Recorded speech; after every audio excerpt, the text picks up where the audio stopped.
Hello friends, rapid revision series में आप सभी का स्वागत है, जहाँ पे हम डिस्कस कर रहे हैं आपका आरसीसी, जहाँ पे हम कवर कर रहे हैं आपका क्रीप एंड श्रिंकेज के बारे में। प्रीवियस लेक्चर्स में आपने क्रीप के बारे में डिस्कस किया था और इस लेक्चर्स में हम जानेंगे श्रिंकेज के बारे में। थोड़ा सा एक नजर डालते हैं कि क्रीप से रिलेटेड आपने क्या क्या डिस्कस किया था डियर। देखिएगा, क्रीप्स के बारे में मैंने आपको ये चीजें बताई थी कि सर क्रीप क्या होता है। थोड़ा सा यहाँ पे ये टेबल्स ये बनाया है हमने जो ग्राफिकल रिप्रेजेंटेशंस, इसको मैं थोड़ा सा बताना भूल गया था। थोड़ा मैं बता देता हूँ, जैसे कि फॉर एग्जांपल आपके घरों पे क्या होता है, एक सोफा होता है, तो सेम एग्जांपल है उसी का ही। जैसे ही आप सोफे के ऊपर बैठते हो तो जो सोफा क्या हो जाता है, आपका स्ट्रेस हो जाता है, यानी कि उसके ऊपर क्या लग रहा है, लोड लग रहा है। तो उस डिफॉर्मेशंस को क्या नाम दिया जाता है, क्रीप डिफॉर्मेशन नाम दिया जाता है।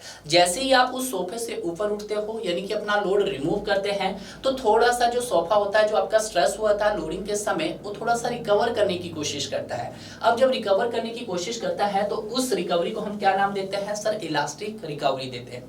बहुत लंबा टाइम हो जाता है, उस सोफे के ऊपर कोई नहीं बैठता है, कोई लोड नहीं आ रहा होता, फिर से जो सोफा अपनी दोबारा से ओरिजिनल शेप में आने की कोशिश करता है, तो उसको क्या, कौन सी रिकवरी बोलते हैं सर, क्रीप रिकवरी बोलते हैं। अब जब क्रीप रिकवरी होती है तो उस समय जो आपका सोफा था, जो ओरिजिनल पोजीशन पे था आफ्टर लोडिंग, अब बिफोर लोडिंग क्या आ जाता है सर, अपने ओरिजिनल पोजीशंस पे आ जाता है। तो उसी को हम क्या बोलते हैं सर, क्रीप रिकवरी, और उसी को आप एज ए परमानेंट डिफॉर्मेशंस बोलते हैं। तो ये सोफा का एग्जांपल समझिएगा और क्रीप का कंसेप्ट अपना पक्का कीजिएगा।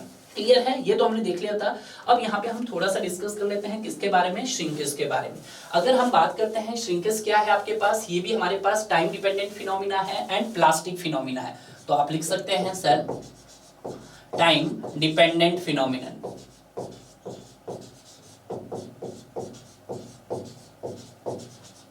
ठीक है, ये बात आप ध्यान रखना है। एक और भी हम बोल सकते हैं सर, और क्या नाम दे सकते हैं सर, प्लास्टिक फिनोमिना भी बोल सकते हैं, ठीक है। It is also known as plastic phenomena. ये क्या है आपके पास, एक प्रकार का प्लास्टिक फिनोमिनन भी है,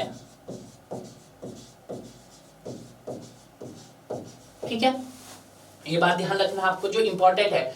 श्रिंकेज में होता क्या है, अगर मैं बात करता हूं श्रिंकेज की डेफिनेशन में, तो इसमें क्या होता है, reduction in the volume of concrete होता है। क्या होता है sir, reduction in the volume of concrete, reduction in the volume of concrete होता है।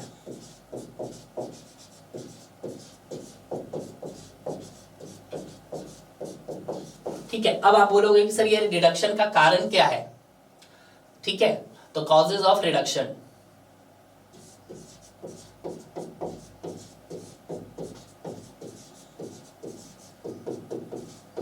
ठीक है। रिडक्शन किस किन की वजह से हो सकती है, ये जाना भी। जब आपका केमिकली हाइड्रेशन हो तो ये भी हो सकता है, केमिकल हाइड्रेशन की वजह से हो सकती है,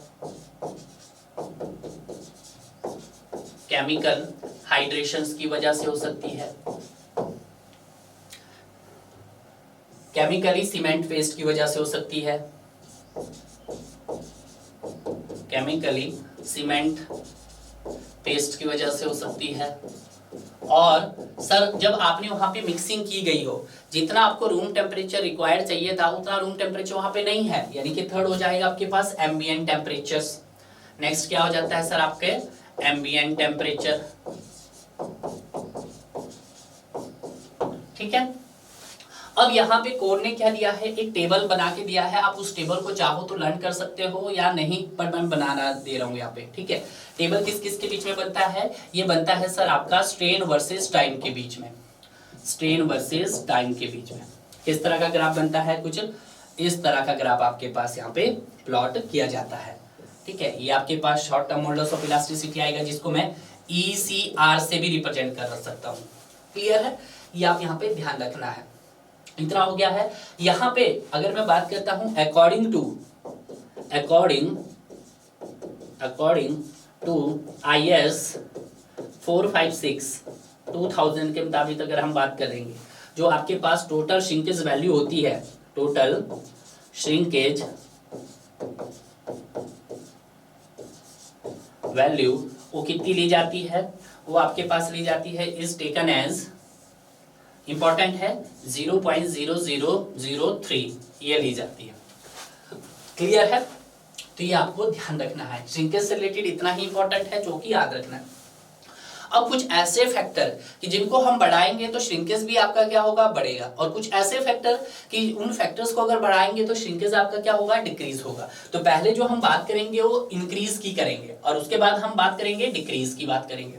क्लियर है? तो पहला कौन सा फैक्टर है कि इंक्रीज करेंगे, वही सीमेंट कंटेंट के बढ़ने से क्या होगा, आपका श्रिंकेज इंक्रीज होगा। तो यहाँ पे लिख दीजिएगा सीमेंट कंटेंट हो गया आपके पास, ठीक है। और सेकंड कौन सा हो गया सर हमारे पास, वाटर सीमेंट रेशो हो गया, वाटर सीमेंट रेशो, ठीक है। थर्ड कौन सा हो सकता है सर, एम्बिएंट टेम्परेचर्स, ठीक है, एम्बिएंट टेम्परेचर, ठीक है, टेम्परेचर ग्रेडियंट भी लिख सकते हैं। और कुछ ऐसे फैक्टर जिनको बढ़ाने से श्रिंकेज क्या होगा सर, डिक्रीज होगा। तो हो सकता है सर रिलेटिव ह्यूमिडिटी, क्या हो सकता है, रिलेटिव ह्यूमिडिटी हो सकता है। और क्या हो सकता है सर आपके पास, volume to surface ratio, volume to surface area ratio, ठीक है, ये हो सकता है। और नेक्स्ट क्या हो सकता है सर, एज ऑफ कंक्रीट,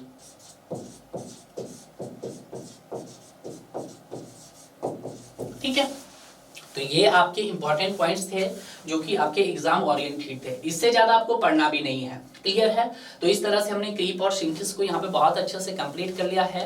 अब मिलते हैं हम आपको नए लेक्चर्स में, तब तक आप इसी तरह से डियर पढ़ते रहिए और आगे बढ़ते रहिए। आगे जो हम कवर करेंगे वो हम जानेंगे कि मॉडुलस ऑफ इलास्टिसिटी, ठीक है, कि जो मॉडुलस ऑफ इलास्टिसिटी होती है वो आपके पास से कितने टाइप्स की होती है। तो तब तक आप इसी तरह से पढ़ते रहिए।